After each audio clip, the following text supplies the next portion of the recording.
We're 8.5 minutes in and someone's been eaten. Terrible Lizard's Dinosaur Bites, bite-sized extracts from old bonus episodes and lives to keep you going.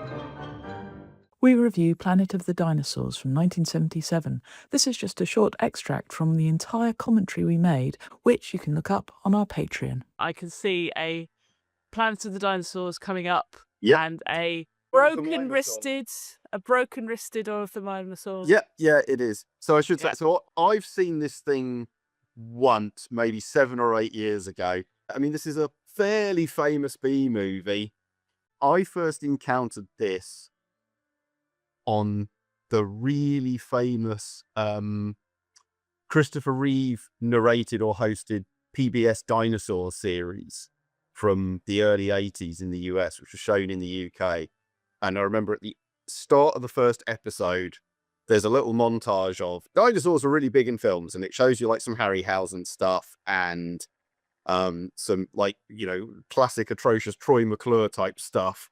And then it had a couple of clips and things I'd never seen before, and it took me a long time to see. One of which was Caveman, which stars Ringo Starr, and the other of which is a clip from this. So there was the executive producer, Steven Zirkus. So Zirkus is a name who at least a couple of listeners may remember from the Scansoriopterigids episode. He is the person who got hold of the specimen of Scansoriopteryx and named it in his own journal with his wife. We're watching a spaceship now go to a planet that looks a lot like Earth. There is your good old looking up bottle. Yeah, that's about as good as the non-dinosaur effects get. Unfortunately, I thought when you said it initially that it'd be Planet of the Dinosaurs 1977, a bit like Dracula AD 1972. But no, alas, it is. No, it's just the year it was made. Yeah.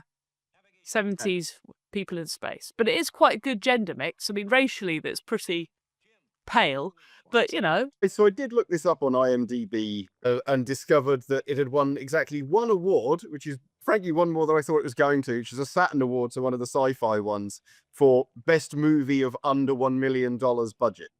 I think most of the budget went on the perms and the rest of it, but they're all ruined now because they've been in the water. The entire budget for this movie was clearly spent on the dinosaurs, and they're genuinely pretty good. Here we go. Oh, there we go. Dinosaur. Well, is it a dinosaur or is it a mosasaur? Well, but plesiosaur, I guess. We're 8.5 minutes in and someone's been eaten. See, this is the problem that you get with, you know, your average Jurassic Park film. You know, there's an hour and a half of faffing around. It's like, okay, to see dinosaurs. Here we go. I'm guessing this was all shot in California because the alien planet looks suspiciously like every alien planet from Star Trek. Yeah. You know, the rock formations are familiar, the trees are familiar. Yeah.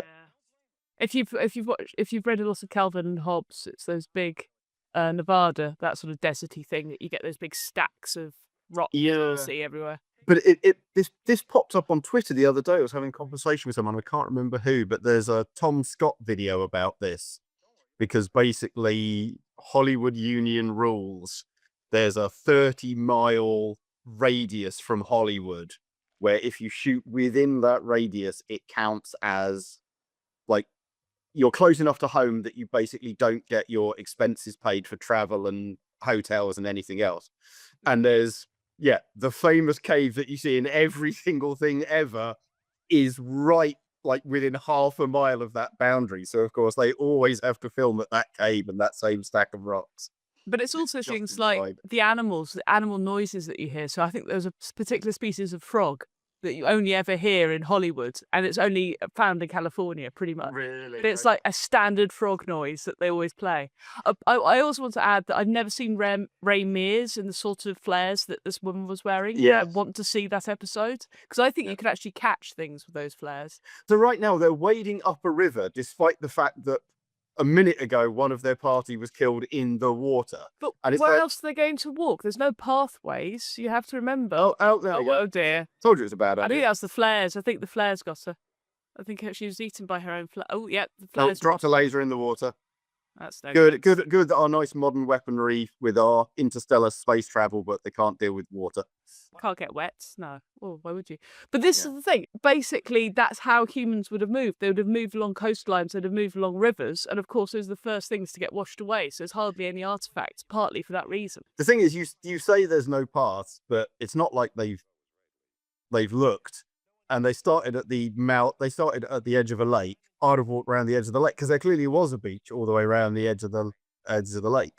Well, that's because it was probably an old quarry pit. Well, yes, I know, but but in terms of, again, not wading up a river for the one place that you know you've been attacked by aquatic animals, Yeah. may not be your best, But then we know from your Spinosaurus paper that the edge of the lake is possibly more dangerous than the centre of the lake. So, Well, but I'm trying to think of it from the character's perspective. They've encountered exactly one animal. Oh, I notice he still hasn't got his shirt on. I know it's pretty good, isn't it? So look, now they're on a path. Yeah. Quite a wide one, in fact, with absolutely no plants on it. Is that, do you think, where a sauropod's done a little roll? Were they rolled? You don't expect some animals to run like horses. You never expect to sort of see them lying in the fields with their feet in the air, scratching their back. Yeah, They that's do true. do that. John Conway, I want to say, did an illustration of a sauropod doing that, like in a mud wallow, and it was something like not super giant, but something big like a Camarasaurus, a proper 6, 7, 8 ton animal having a wriggle around. Yeah, I don't see why they necessarily couldn't. The women seem to be constantly trying to strip the men. Have you noticed this in this film? Yes. Some day for night filming where they've just cranked it down a bit, so Yeah. the white is still really, really bright, despite the fact that it's supposed to be at night. I like Hammer horror films, so this sort of thing's fine. And the expense of the films, this is 77, so you don't have those wonderful Kodak films that allows you to film. Yeah, at night, at night. probably. Yeah. So I guess it it's is forgivable. Oh yeah, but it's very kind of 70s and 80s TV show where they they're doing it like the A-Team. They're doing a bit of outside filming, and they want it to be at night, and yeah, they've just done that. So we think, which were was it the species of troodontid that was nocturnal? So it's been the original troodontid Troodon is yet another of those classic taxonomic messes, and that one keeps coming round and round and round again. Because Troodon itself was originally named off teeth, which in hindsight turned out not to be diagnostic, but then other material was referred to it. Then is it truly that? Because they're only teeth, yada, yada, yada. Regardless, there are some North American skulls, which may or may not be inverted commas Troodon, but who cares? Mid-sized Troodontid, which, already have very big eyes, which Troodontids do, but also has these asymmetric ear canals, which is exactly what you see in owls. And then there was a paper last year before, relatively recently, showing this is true of at least one Alvarezsaur as well. So it was done by Jonah Chouanier and Kimmy Chappell and their group down in South. Somebody growled. They growled, yeah. Sorry. The shoulder massage that man is getting is pretty much throughout the day, throughout the night. I'm very impressed. Well, with that. from his secretary, so his executive secretary. Executive secretary. I love this. They're like, what kind of enormous animal did that massive roar? Well, let's just all sit still and not do anything. Rather than stand up, look around, get your legs. And they're all asleep in the middle of the bright sunshine. Good job. Someone was standing on guard for that dangerous animal they heard. I know. The thing is, if you're ever... The rule is, if you're ever on a desert island, before you sort out water, before you sort out, fire, the thing you sort out first is shelter. Yeah. Before you find food or anything else, shelter is the most important thing. And it's like they didn't read the books. Yeah. I do like the man in blue, though, with his golf shoes on. He's very cool. Yeah, so now we're 17, 18 minutes in, so again, less than 20 minutes, we're going to get a second dinosaur. Well, you say this, but so far we've only got blue furry man in his tracksuits, which I quite... Well, yes. Hey, see, look at that. Hey, There we go. that's very good, isn't it? Look how close to it they are. They've just snuck up by facing right onto it. It's a sauropod. I think that's a Brontosaurus in a classic sense. Of course, Brontosaurus was Tail named on the ground. traditionally Apatosaurus, and then go back to Brontosaurus. But no, that head shape is the one that you always see illustrated for an Apatosaur around then. But yeah, it's still a tail dragger, but the legs are properly upright, flexible neck, nice head. It was moving quite well. And this is partly why I wanted us to cover this film, because yeah, the animals are pretty good. And yeah, they're still tail dragging. This is 77. A mad hopping dinosaurs. Yeah, Yeah, there's one footprint. No, there was a second one, but it was not only in front of the other one, but miles to the side. Oh, there we go. There we see an absolutely ripped apart sauropod, though with some armor along. What's quite unrealistic actually about that is they usually, predators, particularly pack hunters, will go after the organs first, and they enter the organs usually through the back. Yeah. So that's what wolves do. They tend to eat things bum first. Oh, almost everything does. Yeah. But yeah, so there's the giant theropod tracks, but they're really well spaced, like it's walking with its, like it's trying to straddle something. It's got carrying something heavy between its legs. It's a long, long way apart. It might have been doing yoga that morning and feeling flexible. It's perfectly. I mean, there's two girls talking about a berry. We've passed the Bechdel test. That's not bad for 77. That's very good. Unless they're trying to feed a man or kill a man, because belladonna is poison. No, I don't think they were. They're literally talking about the berries.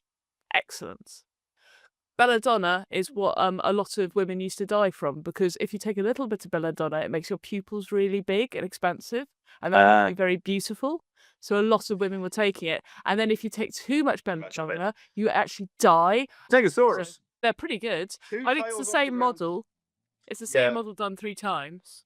Yeah, but even that in itself is quite nice, because the number of times, you see things like this and it's one dinosaur at a time, because obviously all this stop motion stuff is so incredibly expensive. So every extra model that you add and every extra shot that you add, like, dramatically increases the cost. It is a testament just how much they actually cram into this. Did you notice, everybody, that he saw a Stegosaurus and just steered off the topic? Just because people wants you to talk about Stegosaurus and you refuse. But were they around at the same time as Brontosaurus? Well, yes, they were. So the Morrison Formation from, Midwest US, which is, spans quite a few million years. Well, yeah, and indeed, ironically, where they are, that's a whole host of classic animals: Diplodocus, Brontosaurus, Apatosaurus, Brachiosaurus, Stegosaurus, Allosaurus, Ceratosaurus, all in those same beds together, as well as a ton of other, less well-known and smaller ones. So, yeah, it really is a lot of classic relevant animals. Though, as inevitably, of course, the big bad guy in this, I don't think I'm giving anything away. It's going to be a T-Rex, because, of course, you can't have a dinosaur film where the bad guy isn't T-Rex. Though I'm not sure they ever call it that. And it could just be a really chunky allosaur. So they do have 2 distinctive predators in this. So there is a big theropod and then a huge theropod. Yeah, they managed to get a bit more out of it. Oh, there we go. Oh, yeah, so it's the Stegosaurus again. Slightly weird curly plate on one side. But he's got a beak, which they don't always include. Oh, and then there you go. And there's a T-Rex on the other side. 2 things, good. Nice, big, square, boxy head. Stegosaurus is now very tail draggy. Very, very scaly, but big overlapping scales, so more lizard-like than crocodile-like. And again, we can argue about the... Oh, here we go, going to have a fight. Here we go, fight. But, you can argue about the accuracy of that, but it's well made. It's a really nice model with tons of detail in it. Stegosaurus turning around, flipping his tail out. They're really moving well. They're relatively quick. That's a nice bit of animation. Yeah, no, the animation is excellent. I mean, the Stegosaurus is literally just standing there having its plate ripped off. So that's turning out to be quite flexible now. It's being chewed on. Yeah. And yeah, a bit like that. But yeah, you think the Stegosaurus would go in and stick those spikes into him? They wouldn't have ever met each other, these two. No, not. Oh, there we go. Squidge the head. Yeah, so Stegosaurus's defense was pretty pathetic there, but yeah. It could have been having a bad day. Like we say, nice models, moving well. And also, look at his legs, though, Dave. They're very spaced apart. Well, so now he's bending down, yeah. So maybe he was doing a duck walk. Yeah, but the stance is pretty good. Again, relatively upright. That tail was dragging a bit, but it's not entirely, and it's very flicky. It's going around. Again, that animation, they put a lot of effort into it and made it look good. We hoped you enjoyed that little bite. For more bonus episodes, go to patreon.com/terrible lizards.